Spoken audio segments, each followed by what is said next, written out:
Engineer David Chen was conducting routine maintenance checks at a mid-sized civilian spaceport when an unscheduled private vessel requested docking clearance through standard channels. The ship was Velthari design, sleek, elegant, expensive-looking, the kind of vessel typically owned by wealthy merchants or minor nobility.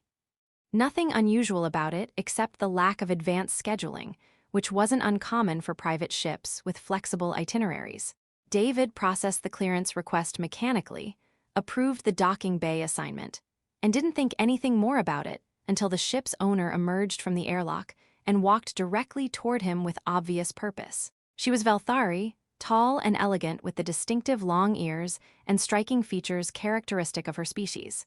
She wore clothing that suggested both wealth and practicality, moved with confidence and clear intention. But what immediately caught David's attention was her expression. Intense focus mixed with something that looked like profound relief and barely contained emotion. She stopped directly in front of him, studied his face for a long, searching moment, then spoke in perfect human standard. "I've been searching for you for 11 years, human. I was genuinely beginning to think I'd never find you." David was completely confused. "I think you must have the wrong person. I've never met you before. I would definitely remember." "You wouldn't remember me specifically. You didn't even know my name at the time. But 11 years ago, you saved my life, and I've been actively searching for you ever since." She pulled out a portable display device and showed him something, security footage from what appeared to be 11 years ago based on the timestamp. The recording was grainy and low quality, but clear enough to show a younger version of David helping someone who appeared to have been injured in some kind of docking accident at a different spaceport. That was just doing my job during an emergency. Anyone would have done the same thing? No, not anyone, and not what you did. I was nobody particularly important. A young Velthari woman traveling alone, no influential family connections, no significant resources or status. The docking accident injured me badly. Station medical facilities were completely overwhelmed dealing with more immediately critical cases. You stopped your work, physically carried me to the medical center yourself, stayed with me until they could provide treatment, and used your own personal credits to upgrade my care when the standard treatment protocol would have saved my life, but left me with permanent mobility damage and chronic pain. You did all of that for a complete stranger whose name you didn't even know." David remembered that incident vaguely now that she'd shown him the footage. There had been a major docking accident at his previous posting, multiple casualties, station medical facilities overwhelmed with critically injured people. He'd helped several injured individuals because that's what you do during emergencies when people need assistance. He specifically remembered the young Velthari woman now because she'd been conscious despite her injuries and had been actively trying to refuse help, insisting that others with more serious conditions needed treatment more urgently than she did. He'd ignored her protests, physically carried her to the medical center despite her objections. And yes, he'd paid for enhanced treatment protocols because the medical staff had explained that the standard emergency treatment would save her life, but would likely leave her with chronic mobility issues and ongoing pain management requirements. The enhanced treatment had cost him approximately 3 months of his carefully saved earnings. He'd never really thought about it afterward, just considered it the obviously right thing to do in that situation and moved on with his life and work. "That was 11 years ago," David said, still processing this unexpected confrontation.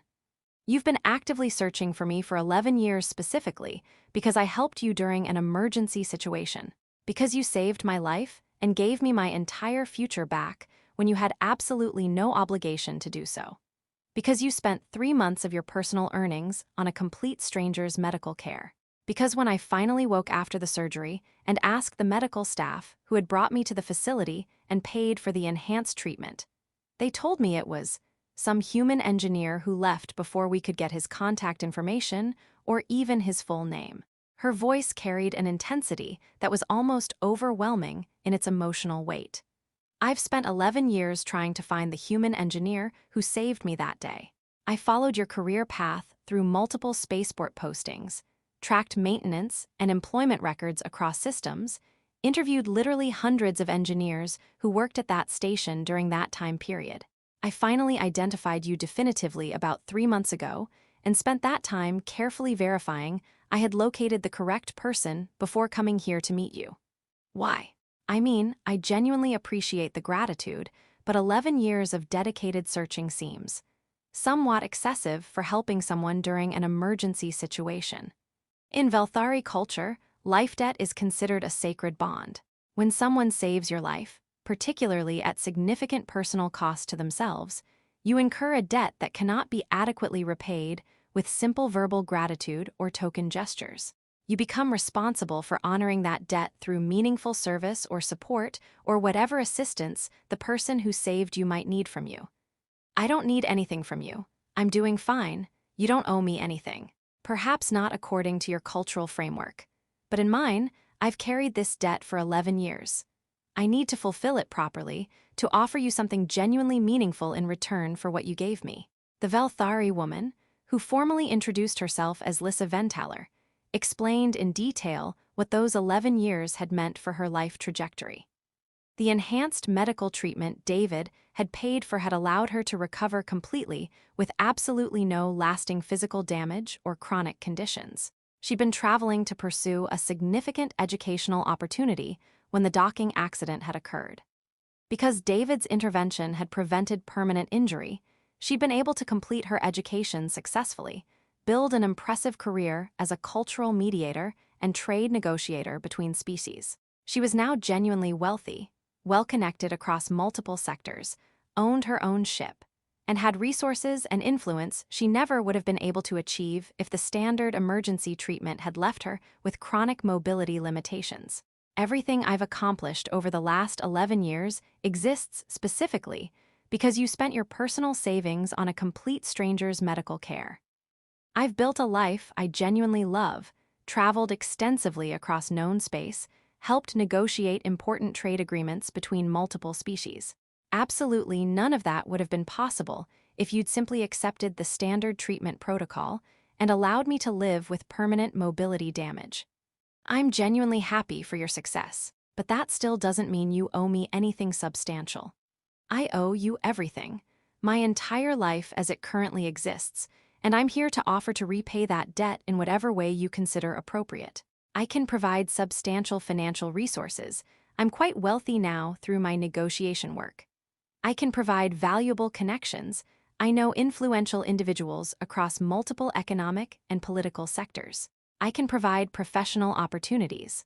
My work involves extensive travel and high-level cultural negotiation, and I could arrange positions for you if you're interested in leaving this spaceport for more prestigious or lucrative work. David felt genuinely overwhelmed by the scope of what she was offering. I don't need wealth or high-level connections or a different career. I actually like my work here at this spaceport. I'm genuinely happy with my current life. Then, what do you need? What can I possibly provide that would fulfill this debt I've carried for 11 years? Honestly, nothing material. The satisfaction of knowing that I helped someone during an emergency and that my help made a genuine positive difference in your life, that's genuinely enough for me. You don't need to repay me with anything tangible. Lissa's frustration was clearly visible in her expression and the positioning of her distinctive ears. In my culture, unfulfilled life debt is considered a burden that weighs heavily on both parties involved. I cannot simply accept that you require nothing from me. There must be something I can offer. If it genuinely matters that much to you and your cultural framework, then stay here for a while. Have dinner with me. Tell me about the life you've built over these 11 years. Let me actually know the person I apparently helped, not just know abstractly that I helped someone. That's what I genuinely like, to understand the person whose life I changed, not just receive gratitude or compensation. Lissa stayed at the spaceport. What began as a single dinner evolved into a week of extended conversations during David's off shifts and break periods. She told him extensively about her education, her developing career in cultural mediation and trade negotiation, the diverse places she'd traveled, and the complex agreements she'd helped facilitate between different species. Her genuine passion for her work was immediately evident. Her gratitude for the opportunities she'd been able to pursue authentic and deeply moving. But she also shared the other aspects of those 11 years. The obsessive nature her search for him had taken on, how tracking down an unnamed human engineer had consumed increasing amounts of her time and resources.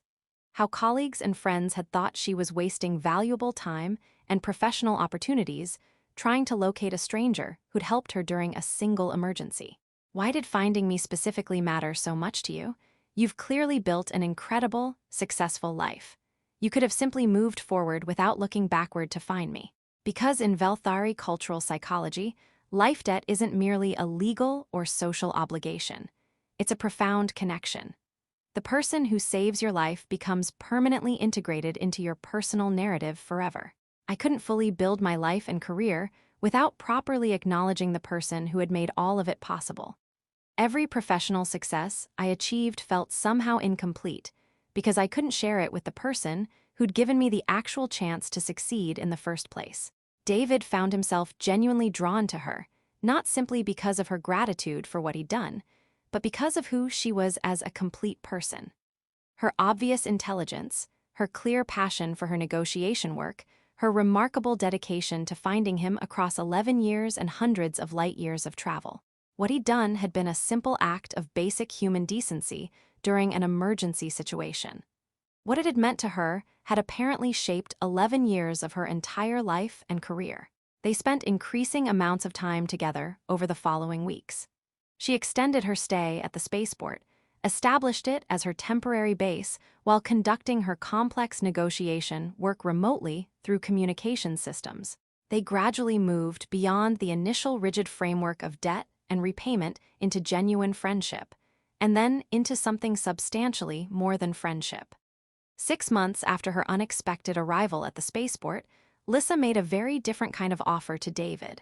I searched obsessively for 11 years to find you so I could properly repay a cultural life debt. But in the 6 months since I actually found you and we've spent time together, I've discovered something significantly more important than fulfilling that debt. I've found someone I genuinely want permanently in my life, not because I owe you anything, but simply because I deeply value who you are as a person. What about the life debt that brought you here? It still exists within my cultural framework and probably always will on some level. But it's no longer the reason I'm here with you. I'm here because over these 6 months of actually knowing you as a person, I've fallen genuinely in love with who you are, not just gratitude for what you did 11 years ago during an emergency. I don't want you to feel obligated by your culture too. I'm not obligated anymore. The debt brought me here initially and motivated the 11-year search. But what has kept me here for 6 months, and what makes me want to stay permanently, is entirely separate from cultural obligation or debt repayment. David and Lissa built a life together that carefully honored both their genuine commitments and professional responsibilities. She couldn't simply abandon her important negotiation work that frequently took her across known space to facilitate agreements between species. He couldn't leave the spaceport maintenance work he genuinely loved and found meaningful. They negotiated a sustainable arrangement where she established the spaceport as her permanent base between negotiation contracts, and he occasionally traveled with her when opportunities and his work schedule allowed. Years later, when people asked Lissa why she had spent 11 years obsessively searching for a man who had helped her during a single emergency, she remained characteristically honest. In my culture, life debt is considered sacred and permanent. He saved my life and gave me my entire future when he had absolutely no obligation to do so for a complete stranger. I needed to find him to properly fulfill that cultural debt. But spending 11 years searching wasn't purely about cultural obligation or debt repayment. It was fundamentally about needing to know and understand the person who had changed my entire life trajectory, to understand what kind of person would spend 3 months of their savings on a stranger without any hesitation or expectation of repayment. She paused thoughtfully. When I finally found him after all those years, I discovered that the debt itself had become substantially less important than actually knowing the person. I came initially to repay a cultural obligation, but I stayed, and I chose to build a life with him because I fell genuinely in love with who he is. And David's perspective on those same events. She arrived at my spaceport claiming she'd been searching for me for 11 years specifically because I'd helped her during an emergency situation. I initially thought she was taking a simple act of basic human decency and making it into something much bigger and more significant than it needed to be. But as I actually got to know her as a person, I began to understand. It genuinely wasn't primarily about the debt or the cultural obligation. It was about honoring connections that genuinely matter to people, about recognizing when someone fundamentally changes your life trajectory and choosing to properly acknowledge that impact. He smiled at the memory. She searched obsessively for 11 years out of cultural obligation and debt. But she stayed here with me, and I asked her to stay, because what began as debt and obligation evolved into something substantially more meaningful than either of us had anticipated. Sometimes the most important connections begin with obligation, but become genuine choice. The alien woman stepped off her ship. "I've been searching for you for 11 years, human," became their story. Not about debt or obligation or repayment, but about how a single act of compassion during an emergency can create connections that endure across years and light years, and how sometimes what begins as obligation transforms into genuine love when people actually know each other. David had helped a stranger during an emergency without thinking about future consequences. Lissa had spent 11 years finding him to fulfill a cultural debt. And together, they discovered that the most meaningful connections often begin with obligation, but persist through deliberate choice and genuine affection.